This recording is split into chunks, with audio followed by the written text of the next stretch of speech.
Welcome to a Global GEG event. My name is Gerardo Navarrete. I am a Google for Education certified trainer. I am a leader for GEG Campeche from Mexico and also co-leader in Global GEG. Welcome, everybody. Please make sure that you drop your Twitter handle, your contact, and where you are in our chat. Today, we have two amazing leaders from Global GEG. Gina Ashley from Hampton Roads, Virginia in US, and Mel Adeline from Cali, Colombia.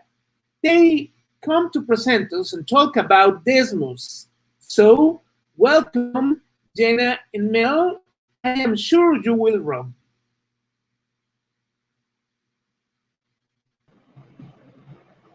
Hi. I will introduce you.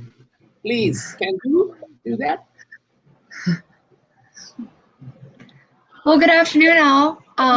Today we're going to talk about Desmos, and you're in luck. You've got not one but two math teachers here who have used it. So I know I've used it for the last couple of years. I know Mel's getting used to it and learning all of the fun and exciting things.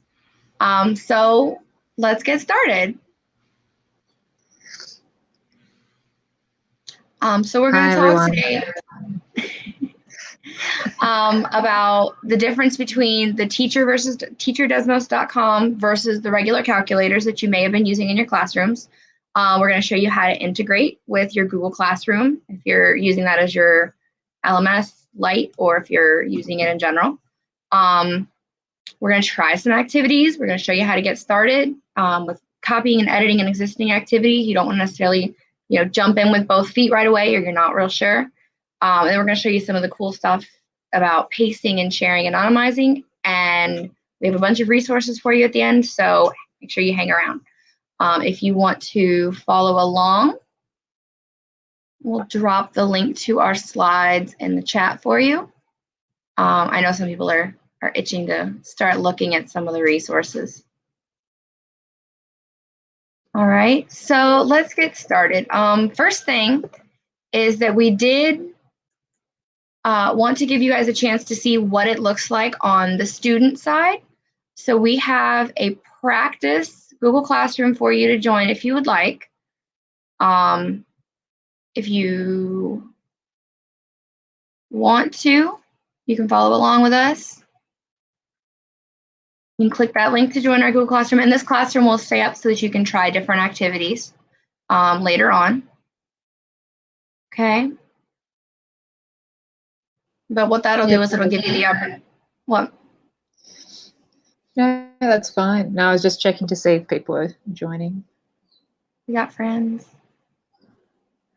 And we very much encourage participation. Please, any questions you have, anything we say that doesn't make sense or that you want us to repeat, please feel free to drop those questions in the chat. This is very much designed to be interactive. Because Desmos is interactive.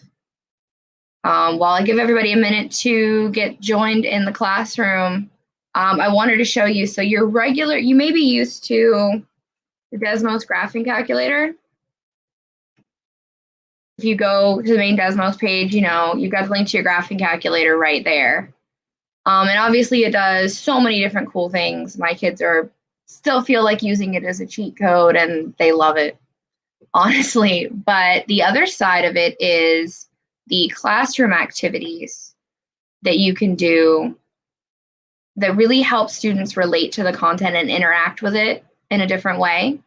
I have Spanish teachers that are using the activities for because you can set the card sorts to be, self-grading, that they've been doing that. Mel, I know you've been doing some fun stuff with it, especially with your high flex kids.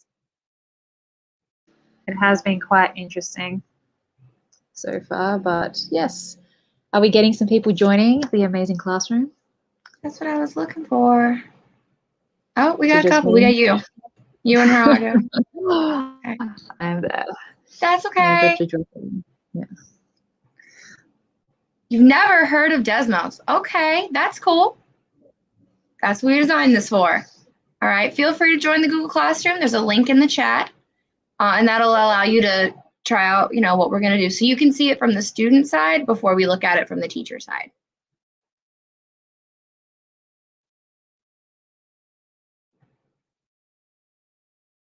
Okay. So when you join an activity, let me start one up for us.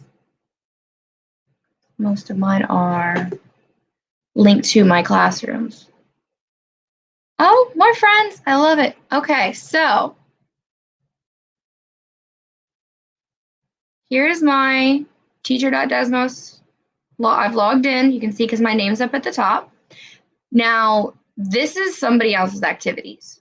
The nice thing about this is you don't have to recreate the wheel every time. And later on, we'll actually give you a huge, amazing link of resources that's got different Desmos activities for every grade from, I think it's second grade math on up.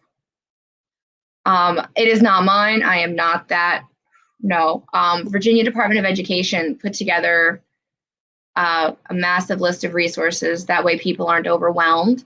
And the nice thing about them is you can make copies of whatever. So once I've logged in, I'm going to manage my classes.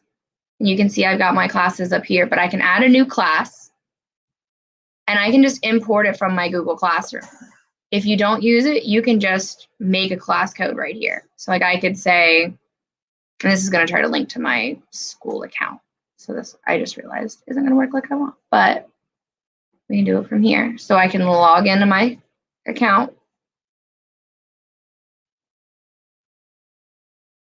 And I can manage my class, add my new class, and I can just import it. It's like, you don't have to worry about anything else. Log into my Google. It's going to want your permissions. It's got to have permission to be able to see your rosters and such. But the nice thing is once you do it, look, here's my classes right here. If you teach like 6 different classes, each class will be listed separately here. So say you want to make separate classes, there, whatever you've got set up in your Google Classroom is going to work perfectly. It'll also let me post it to my Google Classroom right away. Okay, so like I tend to post it to a draft. That way I can go in and add specific instructions for my kids. You do what works for you. But what's fun is every activity we've done, like for my previous kids, I can go back and see, hey, Sam says he did his work. Oh, sure, let's go look. And I can see if maybe I missed it, maybe he got behind, maybe he finished it later. Because it's wackadoo right now. Let's be honest, right? But if I go to collections, I can find anything I want. Mel, you guys just finished factoring, right? Yep, exactly. Okay.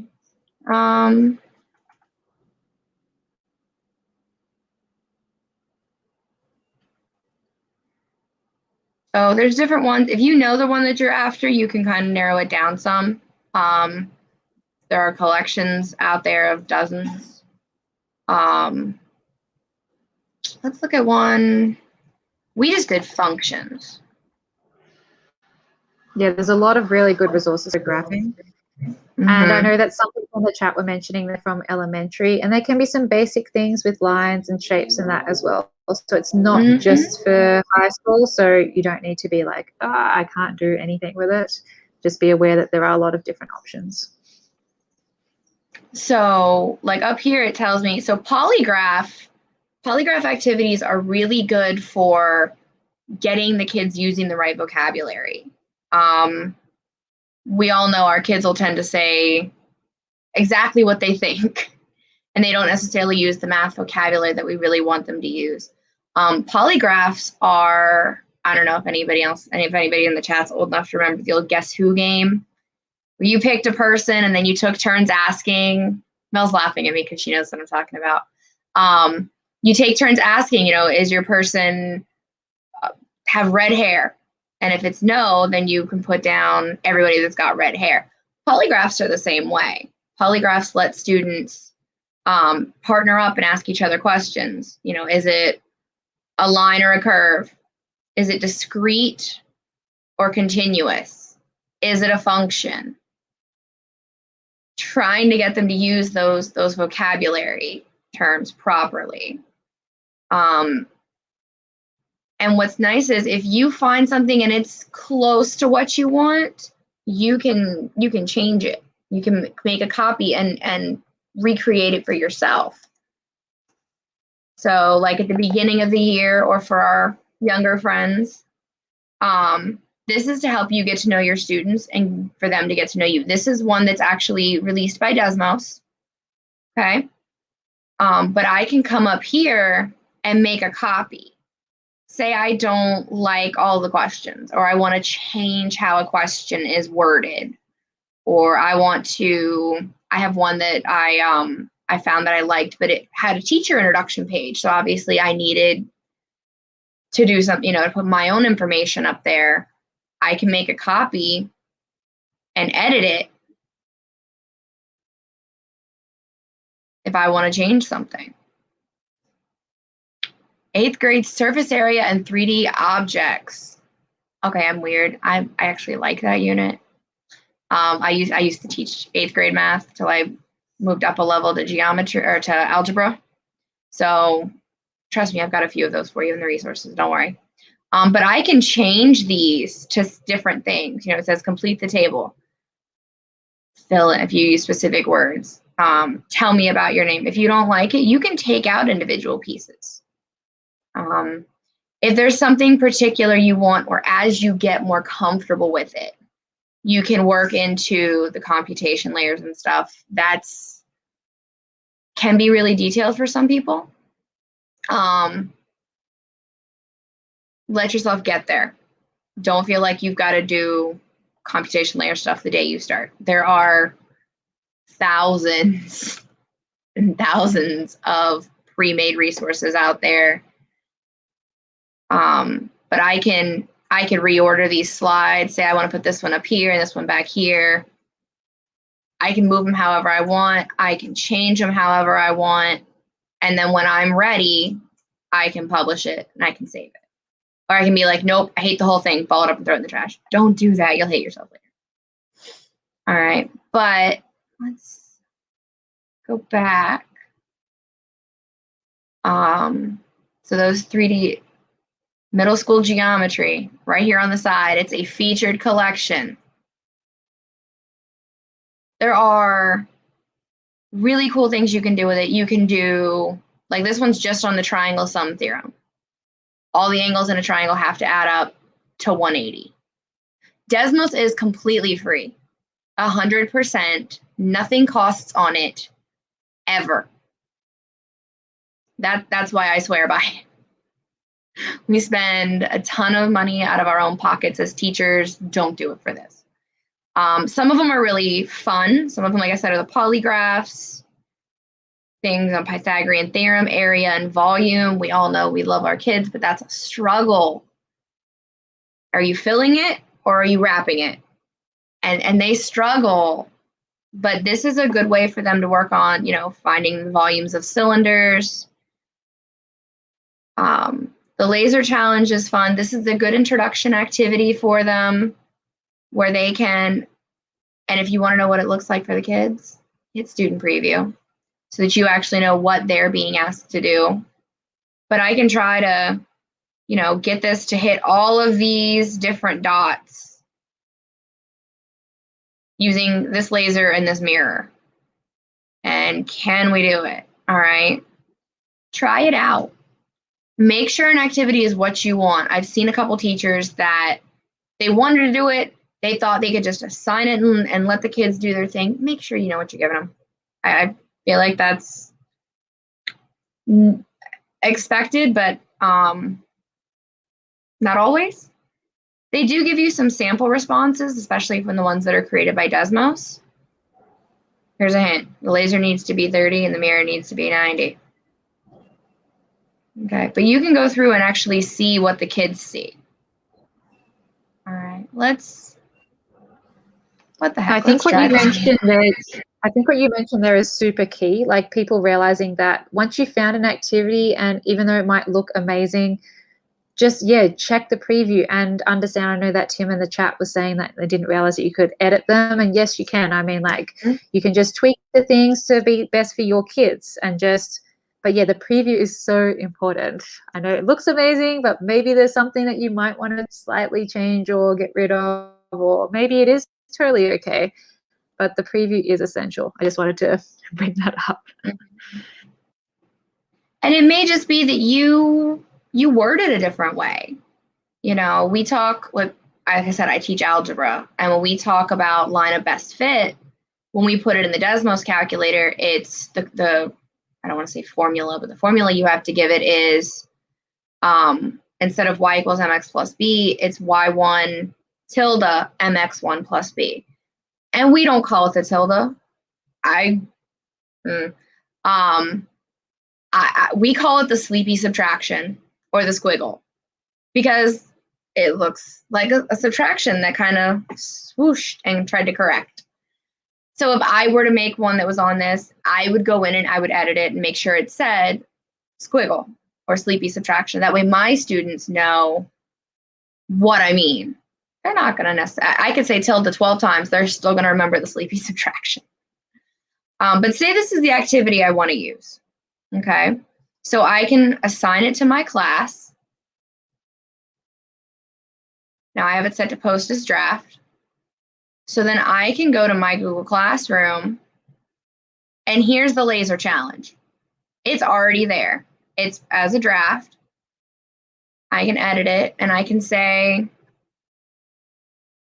complete this assignment.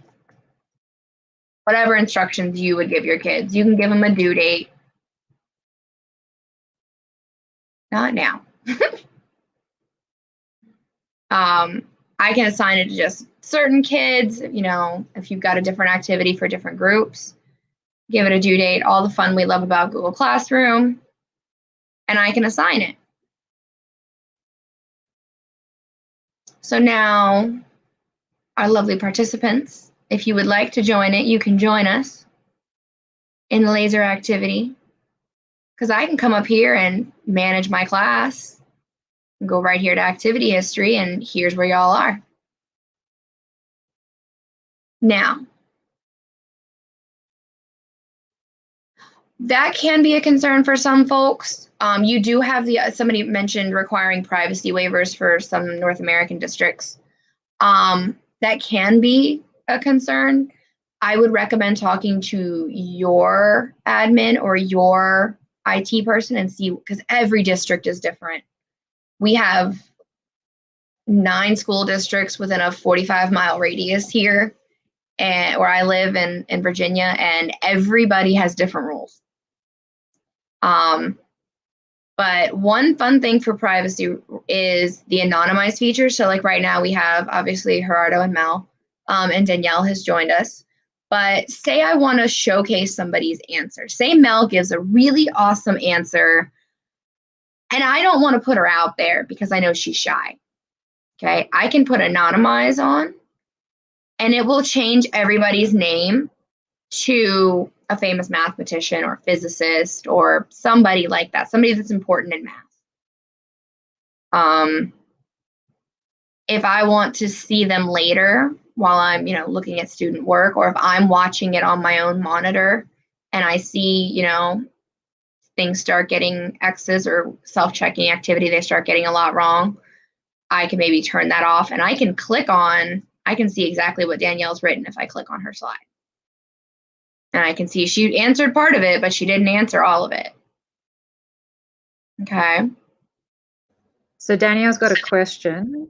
Because I think she's just starting. That can be assigned on Google Classroom. And can they automatically marked?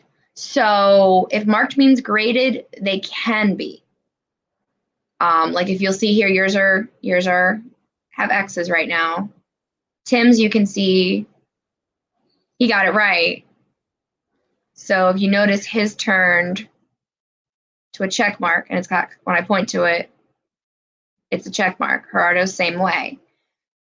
If you set them up that way, they can be. They're not all task cards. I used to be a big task card person. My first like 2 years teaching, I swore by task cards because I could walk around, I could spot check them. With these, you can actually do a lot more. you can, I like the progress bar too. Wait till I show you the pacing bar in a minute. The other thing I can do is, like I said, this is just a little bit.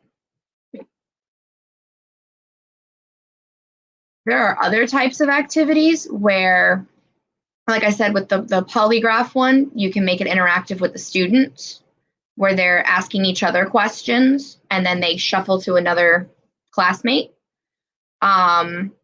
There are, I know one I like. Land the plane. Because as an algebra teacher, you know my favorite topic is slope. So this one, my kids have to try to land the plane. They have to come up with an equation of a line to get this plane to go straight down the center of this runway. They love it and they hate it. Okay? Because they can, they'll get it, or they'll be just a little bit off, or they'll be, their angles will be slightly off, but that's the whole point, is it starts showing them the relationship between moving my y-intercept, changing my slope, making it simple things like positive or negative. The other one that my kids have a love-hate relationship with is marble slides. Isn't that the face because you love marble slides, Mel? Marble slides are, here's a marble slide. If I launch this, these little purple dots, I want to try to get all the stars. Then they have to change one, this one says change one number in this row to make it so that when this purple set of circles fall, they go down. So for example, it might be that I need to make it negative, and then I launch it and I get all the stars. And the goal is to see, can you get all the stars? It makes it very game-like for the kids. It is very cool for investigation. If you teach kids that are struggling learners, I suggest giving them something like this where it's change one number so that they can investigate one piece at a time. Okay, just changing a number, and make sure you hint, that could be a sign. You can type text in these. See how there's a quote line here. Exactly, Danielle, making math visible. Letting them see what effects their changes have. Because for a lot of kids, math is very abstract. Kind of curious how we're doing on our laser challenge. Gerardo's chipping away at it. So I can see what slide he's on. So say I want to show everybody, Tim's first card. I can showcase it. I can share it. I can take a snapshot of it. I can select and sequence my kid's work and put it up here. I can take photos and upload them. But if I want to see everybody's at once, I can go to my responses. You've got some different options with the dashboard. And honestly, where on the dashboard you want to be entirely comes down to what you're teaching and who you're teaching. With my kids, I have a lot of struggling learners, but I also have a lot of kids that are virtual this year. I need to be on this screen so that I can keep an eye on where they are. Make sure they're with us. Make sure somebody hasn't dozed back off because it's first block and it's 7:45 in the morning. I can see their answers over here. But if I want to say, hey, look at this awesome thing so-and-so did, I want to put it up on my projector or on my shared screen, I want to make sure I anonymize it. Because some kids, even if it's the right answer, get really anxious at having their stuff put up there. Okay, so before you do that, do make sure, this way nobody knows who, unless I point to it and I can see who it is, nobody knows who this student is. So they may have the right answer, they may be happy, but they may, your kids. Okay, and I can see the student view. So if I need to give directions, I can say, okay, how am I going to do this? What am I going to put in here? That way I can show my kids, because I know that was a big struggle for a while we know what it looks like on our side, but being able to take pictures to put in instructions for our virtual kids this year has been interesting, to say the least. One thing that we do have is, like, here's where I made the gallery where I can add the pictures so the kids could look at it. But say I want everybody to come work on this slide with me. I want everybody here with me. I don't want kids going ahead. I don't want them lagging back on the last slide. I use this awesome button called pacing. And I say, okay, where do I want my kids right now? Well, if I just want them doing the warm-up with me, I can say, okay, I just want to give them access to these 2 slides. And all I did was click on them. And they're now, you'll notice all of our friends got dragged back to my slide with me. It's like, wait, come back. Everybody needs to do this warm-up. Okay, we talk about it. You know, we do our warm-up. We talk about it. We understand things. Say I want to let them try these challenges. And then I want to save this number 10 slide for the exit ticket. I can edit it and pick my new range. I want them to have access to these challenges. Or I want them to have access to just these ones. And then we'll come back and talk about the item analysis. Pacing is really nice because some of our kids want to lag behind. Some of our kids are, yeah, I moved your screen. Some of my kids are perfectionists, and some of them are struggles. They live on the struggle bus. And we have both ends of the spectrum in the same class. That's our lives. Okay, so I can say, okay, now you can move freely between these 3 slides. I'll give you, say 5 minutes to do these 3 slides. Try it out, play with it. At the end of the 5 minutes, I can look at the slide by coming back to my teacher page, and we can talk about it. I can highlight a specific answer. Oh, look, this one's awesome. They got 2 of the 3. Oh, look, somebody hasn't started yet. Okay. But again, you have that anonymizer on, so nobody knows who's who. Nobody knows who's the perfectionist. Nobody knows who's the struggler. It helps keep your kids from getting demoralized and disheartened. I can turn it off. I can say, okay, finish the rest. I do a lot of it with for our virtual, where we're hybrid. Right now, I'll go through them and paste them during class and then turn off the paste mode afterwards so that whoever needs to make it up because they didn't make class can go in and make it up. Yeah, can I make a point there about Please. the pacing? So it is really interesting. So when you do turn the pacing on, you can actually see like which kids are actually on the Desmos. Because some might have like all logged in at the start, and you'll have like those 5 people like on the things, because you can see Jenna's screen right now. She's got the 1 person on the front, that's probably me, and the last person. And you notice me, even though she started the pacing, I didn't move because I wasn't active on the Desmos. I was just on here. Mm-hmm. So like a lot of the time I'll be like, who's still sleeping back there? I mean, is someone still like, what are you doing back there? Because they logged into the Desmos, but they weren't active. So maybe they started it because they're like, oh yeah, she knows that I logged in or not. And then afterwards they've gone off and done something else, being distracted. But you can pull them back in because you can see once you start that pacing, if their screen hasn't moved automatically onto that, it means they're not actually on the screen. And I think that is something that it's just a quick management thing. It's just like to put them on the spot, be like, so what are you doing right now, so and so? Yeah, I don't know if people like being put on the spot. Say the active. Yes, like, yeah. And you can point to it, and I can see that, yeah, it is Mel hanging back there on slide 1. I can see Gerardo's up here on 4. So Desmos saves student slides and lets you export as PDF. So student work is saved. So say they get kicked out. I live in a very rural community. Internet is not always dependable here, especially in certain areas. There's areas in our county that don't even get cell coverage, let alone Wi-Fi. But it will save them. I've never tried exporting them as a PDF. I'm going to be honest. You guys use Seesaw to narrate their process. I like that. You could do, I'd have to get back to you on the exporting as a PDF, but I'd say in the meantime, you could have them do a screencast. Being logged in does help.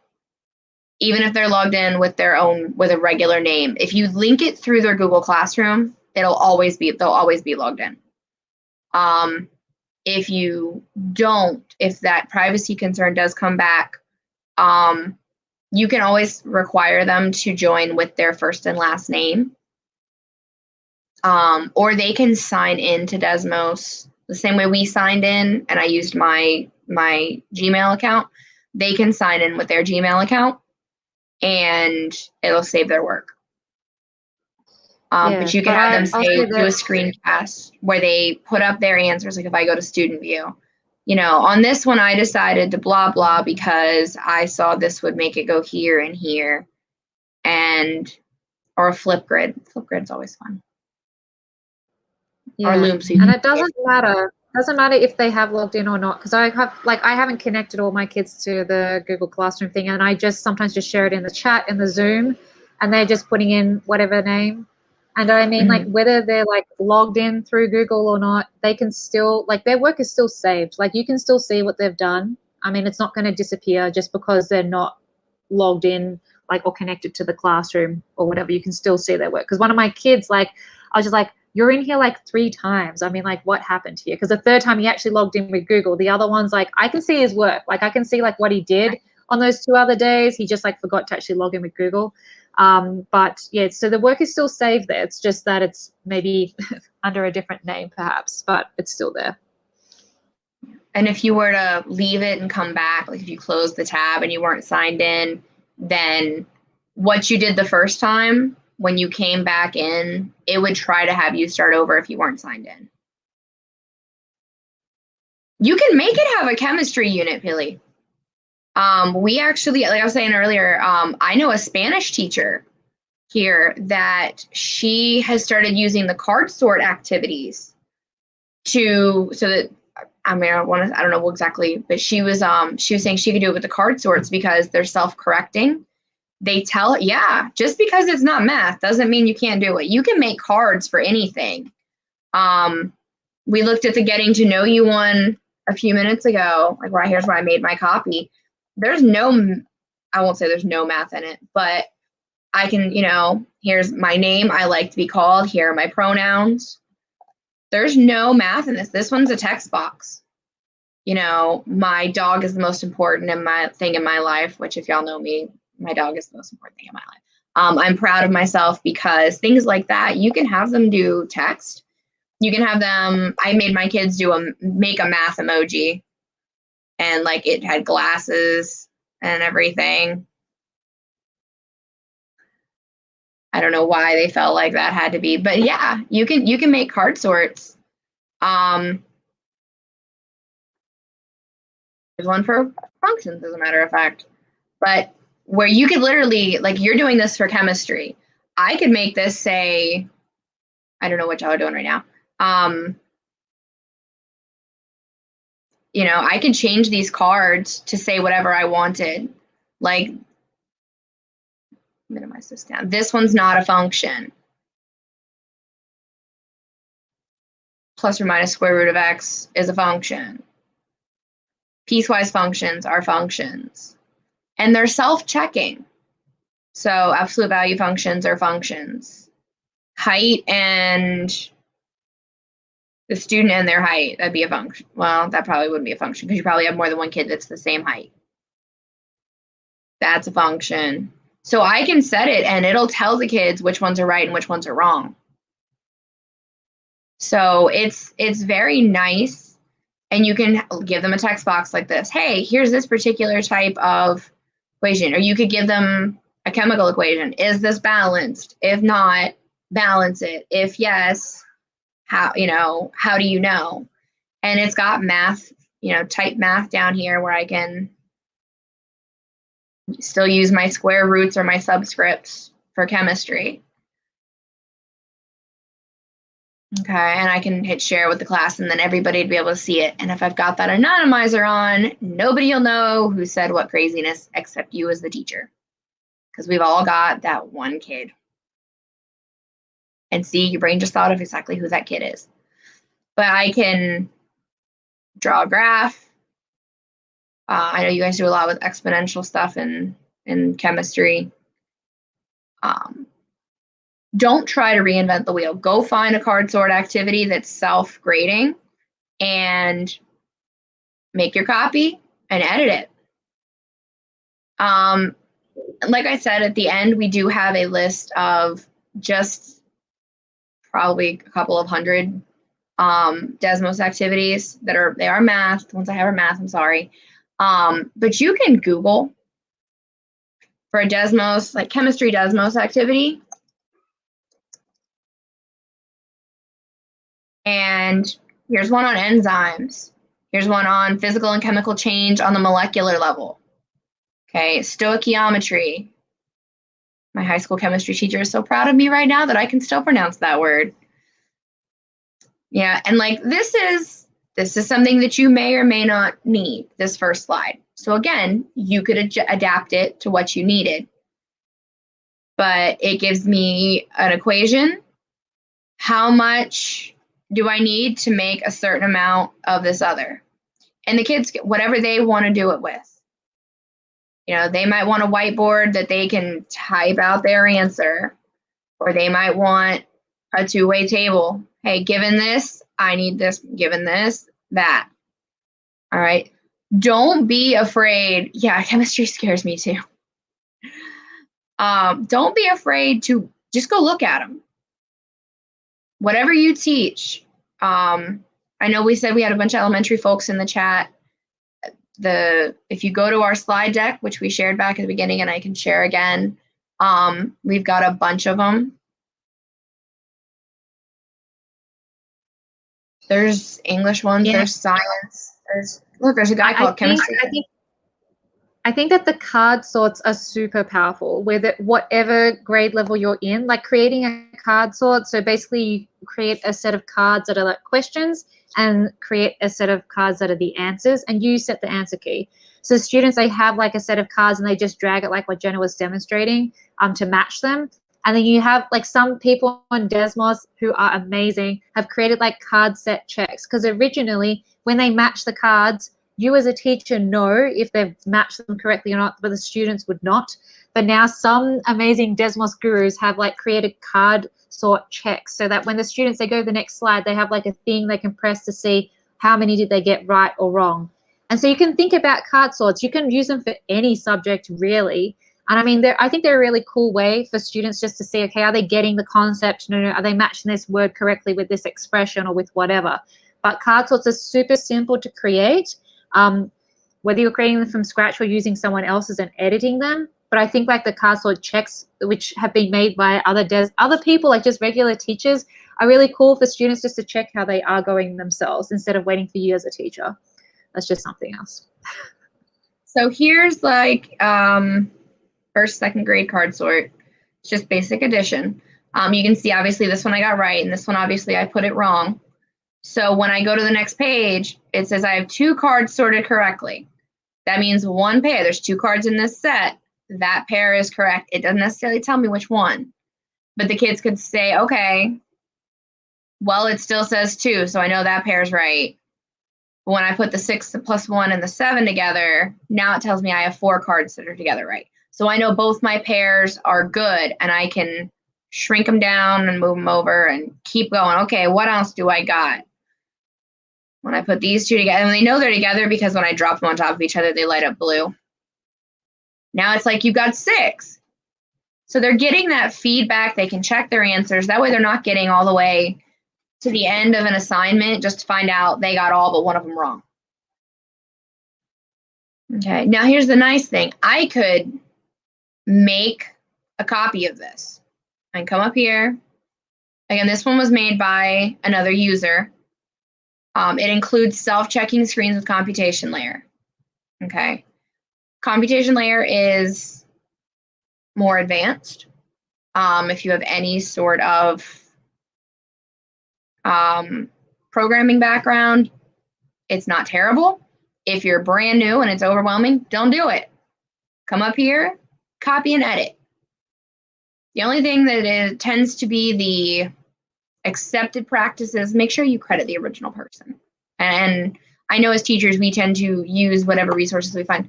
Put another person's name in there. Hey, based on the original set originally created by so-and-so. Okay, but I can come here and I can change the cards. And I can say, which one they go. Here's the answer key. So I set it up just like it's supposed to be. Okay. So it's not difficult. I could say, we had the one before that was a function. I can say, function and all the cards that go in it, and not a function and all the cards that go in it. Because that's a struggle for my kids particularly. And you can make as many copies of them as you want. You can change the names if you don't want it to say this anymore. You could say whatever you wanted to here. Self-checking card template. Then we would put the original, I did not write her name down, the original user's name down here. But here's some instructions on how to do it. Here's links on how to make a card sort. This person made this one for people getting started. Okay, and I can save it. Self-checking card template. Now, every time I want to make a set of self-checking cards, I've got them right here. There's multiple practice screens. Obviously, these are the same ones throughout. I can put in images. I can put in graphs where they have to match the graph to the image, to a table. A fun Algebra 1 strand. As long as I go back at the end and I, mark which ones are correct, I'm good. Oh, I don't like this card. I just delete it. I just click the X and delete it. Okay.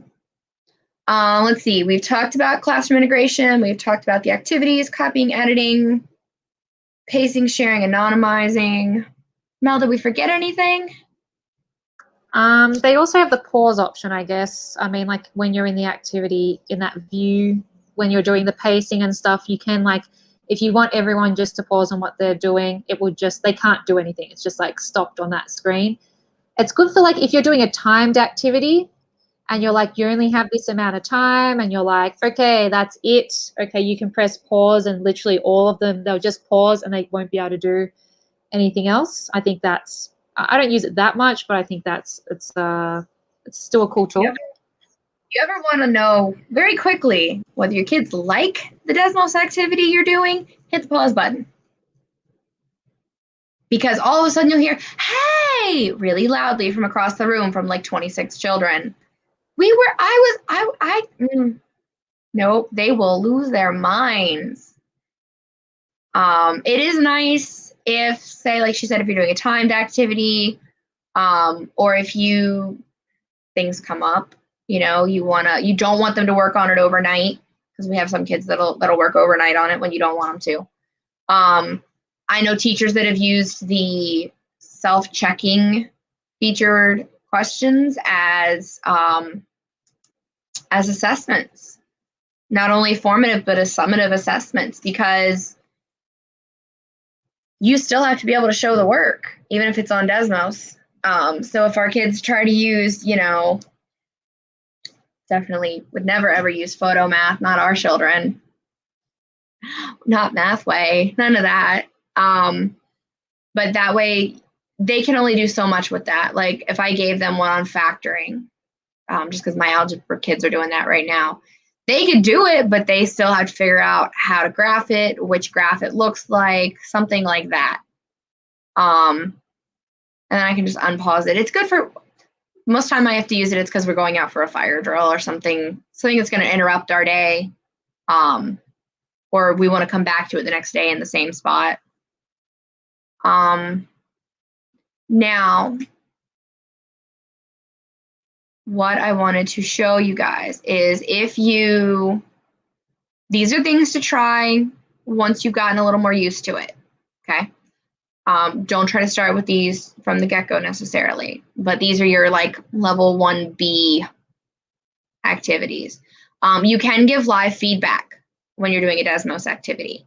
which is really nice with this high flex hybrid virtual craziness. You can collaborate. I think, Mel, weren't you doing a collaboration with somebody recently? Yeah, so to talk about both of those, so the live feedback, they do have like a little comment, like as a teacher, you just write in the chat to say, you know, what, you can just tell them, okay, on this, blah, blah, blah, you know, you need to fix this, or this is really good, you can keep continuing with this, and you know whether the students read it or not. So it's within the Desmos, it's like a mini chat in there, and it corresponds to whatever screen you're commenting on, so they can know that you're giving them feedback on screen 6 or on screen 5 or whatever. They can't talk back to you, I don't think, in there, right? I don't think so. I think the students can receive the feedback, but they can't respond to it. Like you can see if they've recognized what you've said through what they've done on that screen, obviously. The collaboration feature is that, for example, if I have this activity and maybe I have this idea for an activity, I want Jenna to like maybe give me some suggestions on it, so I can add her as a collaborator and she can go through and edit some different things, and it'll be published to both of us. So it's like sharing a Google Doc. You know, you both have editing rights basically for the collaboration. Yep. This is a Desmos scavenger hunt for the graphing calculator. The biggest thing for my kids at the beginning of this year, because I do teach 9th graders that are coming into Algebra 1. This is their first year with a graphing calculator because all of our middle schoolers use scientific. And up until now, they've all used a handheld calculator. So the scavenger hunt is really nice, but it is something you're going to want to adapt a little bit for your kids. So you, again, make a copy, edit it, adapt it for your kids. This is a list of activities. Again, this is by Virginia SOL Strand because I'm in Virginia. And this is put out by our state Department of Education. So if you want to get started with one and you don't want to have to try to dig something up, if you teach 2nd grade or our equivalent of 2nd grade, if you don't know, you can always find what our standards are as compared to where you live. But it's split up by grade. 2nd grade is about 7-year-old students, to put it in perspective. I know other countries call things different things. But 2nd grade is about age 7 for the children. But you've got some polygraphs, you've got some computations. The polygraph does tend to be really good at getting kids either really excited or really angry very quickly. But it gives you the measurement, the strand that it falls under. Like I said, it's there as you go up in grade. There's ones on fractions, there's little blurbs about them. Here's the thing on area and perimeter at the 4th grade level. Maybe you have a student who is, like I said, riding that struggle bus. Go back a year. Give them an activity. You can assign these. You can't do it with the polygraphs because they obviously require 2 people. But you can assign them to a student maybe to practice, maybe to get better at using some of that vocabulary. 5th grade, obviously there's more. When you get up here to algebra, expressions and operations, equations and inequalities, it teaches them how to use the sketch, what it means to be a solution to a system of equations, because a lot of times they can find it because you've shown them. I really do love algebra. I'm a nerd, I'm sorry. There's a couple of different ones. So maybe you want to do, like, there's 3 for linear inequalities. Split them up by groups, split them up by what level your students are at. Lego prices, transformations, 2 truths and a lie for quadratics. Quadratics tends to be a struggle for a lot of students. Geometry, Algebra 2. Algebra 2's got a lot. AFDA is algebraic functions and data analysis. I teach it. I still don't know exactly how I would classify it. It's Algebra 1.5. It's really a good stepping stone between Algebra and Algebra 2 for students. But I know somebody mentioned doing 8th grade and doing like volume and surface area and stuff. I know transformations is a hard one. Box plots, scatter plots. Is it a function, domain, and range? And I'll tell you, just because, like, here's that land the plane activity that I showed you. It might officially be an 8th grade activity. My algebra kids do fabulously with it. Yeah, it's technically a grade level below where they are, but it really helps them. But like, you can go up here for, they might have moved that down. Here we go. Measurements in geometry for your, for those volume and surface area questions. Like, here's a fun one where you've only got 20 clues before the game is over. That's a fabulous time to use that pause feature. The kids only get 20 questions. You know, let them ask, say, 4 or 5, and then, okay, what kind of questions are we asking? How can we make those questions better? How can we, you know, use our vocabulary to get better answers? This is linked in our slide deck, and I think Mel's already put the link to our slides in the chat. And then my favorite thing, and oh, go ahead. No. You can talk about retro Desmos. Go off. I love retro Desmos. I had to appeal to my IT guy to get this unblocked, which meant a whole presentation of it to my principal last year at my new district. You can go by content, you can go by what you're trying to do. But this is literally all kinds of fun games that are still math related. Castlevania, Celeste, Dig Dug, Donkey Kong for people in my age bracket. But it's math related. So like, there's an Equations Among Us. We all know the Among Us. Yeah, I saw that face. Where the kids have to write the equations. It's an Among Us type game, but it's equations.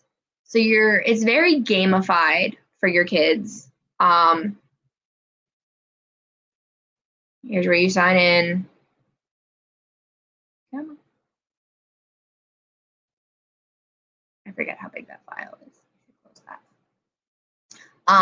You know, you have to type your name. Here's how you report. Here's how you do things. Make sure you've got those instructions. And then they can play it. They can go to different areas. They can do different things. Here's the Google Doc they need. One that my kids, because I seem to get nerd kids like me, I'm hoping that's intentional on my admin's part. There's an Ice Climber one, but there's Zelda. But the one my kids really like is the Star Wars for Systems of Equations. Like I said, I have the nerds like me. It's okay. Where they can actually try and solve systems of equations, but it's all Star Wars based.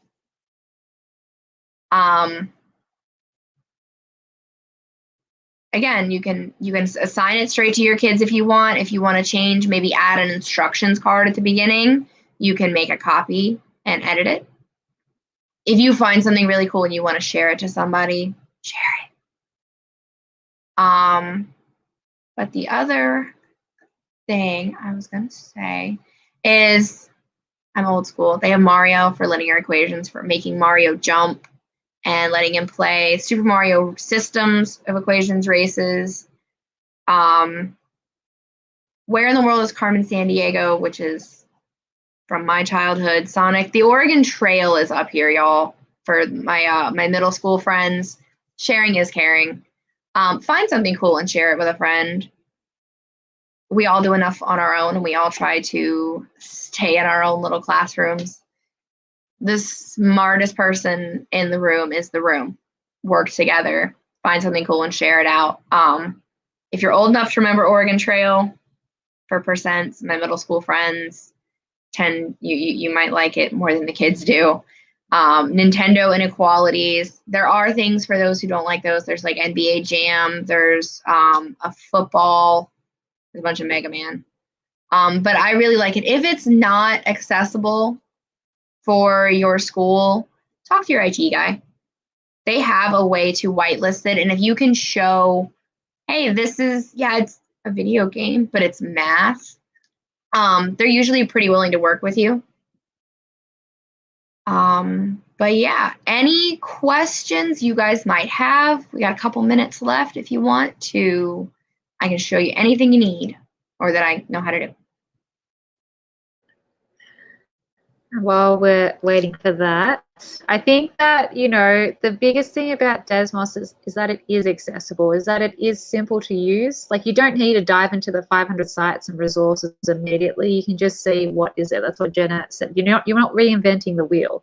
You know, you see a cool activity, you can just copy it, edit it. You can just copy one screen from it if you only think that one screen is cool. I mean, it's really flexible in that sense. And the fact that you can see if the kids are engaged, you can get them to show their work in different ways. Desmos has that new thing where students can insert a photo of their own work as well, if you don't want them to just draw on the screen. Pardon? You just tried that with your kids, right? How did it turn out for you? Where they could show it was good. It was really good because, like, it's like a Desmos maybe about a month ago or so, they released that in the beta version. So it's like a new option where kids can add photos of their work either from their computer or from, like, you know, the camera on their laptop. So instead of like using like the drawing tool, which most of them would use, either the drawing tool or like the math typing tool, they can just do it in the notebook and just add it directly in the Desmos. And it was really clear. Like, quite a few of my students use that last week. Yes, I was using it last week. But yeah, it worked really well. So yes, there's lots of different opportunities, I think, with Desmos, and just don't get too scared to try it. Because I know, like, Danielle was in the chat saying, you know, you're a newbie, you know, you're totally new to this, but just, you know, you go to teacher.desmos and you can see the activities, just search and just add, you know, whatever is nice for you, and get your kids to just play with it. You know, get them to trial it, see how they work with it, especially if it's their first time. Just don't. And yes, you can start from scratch, Pilly. You want to show Jenna? No, we didn't do that at the start.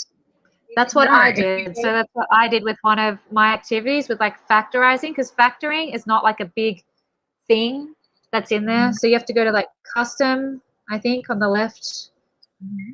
And then you can add at the top, it says new activity. Yeah. And yeah, you can do your whole thing in there. So you can start from scratch. And also, when you're starting from scratch, if you have seen something in another activity that is cool, you can still copy something from theirs and put it into yours, okay? Just to make sure you're aware you don't have to start completely from scratch. Yeah.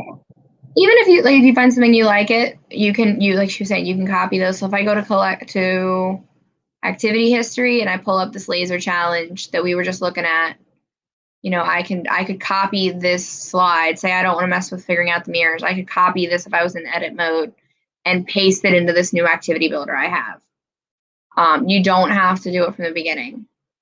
I will say Desmos does pretty regular webinars, like the official folks from Desmos, that it never hurts to go listen.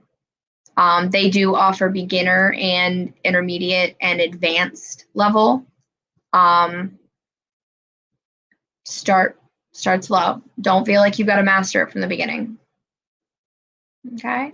And if you have questions, you can always send us an email, hit us on Twitter. So it is a struggle because especially this year, I think we've all had a lot of new tools dropped on us with the expectation that we overnight become experts on it. Don't feel like you have to do that, because you don't. Try it out. Try something that somebody else made. Okay. Get a feel for it.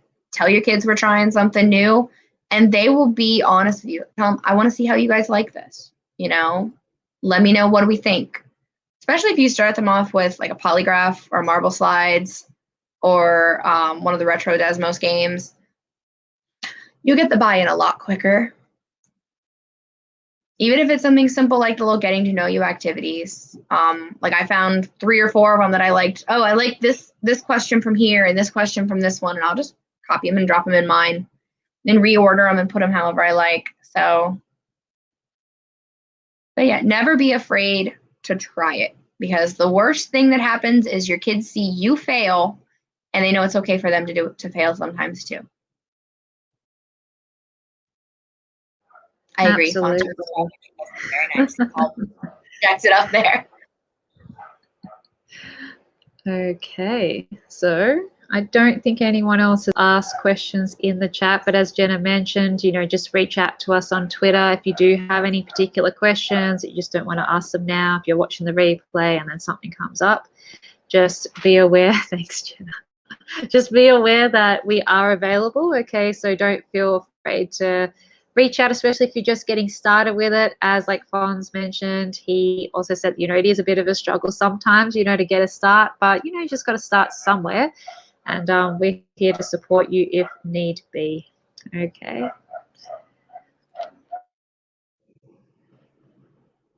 All right. Well, thanks for coming, y'all. And we do have our feedback link in the chat. I think we both had the same idea at the same time. That wasn't me. That wasn't me. That was Gerardo. Gerardo was helping. Thank you so much, Gerardo. You're muted. Gerardo, you're muted. Gerardo, you muted. You're muted. Okay, sorry. Thank you everybody for coming and joining us. I really learned and having a lot of fun because I feel like a student doing the activities. So it was so funny. Thanks, Gina. Thanks, Mel. Thanks everybody for coming. You can leave your feedback in the link that I put in the comments. Please see you, and you can see the replay in the same link later. For those who didn't get early today, it was great to be here with you. Have a nice day. Thank you. Bye.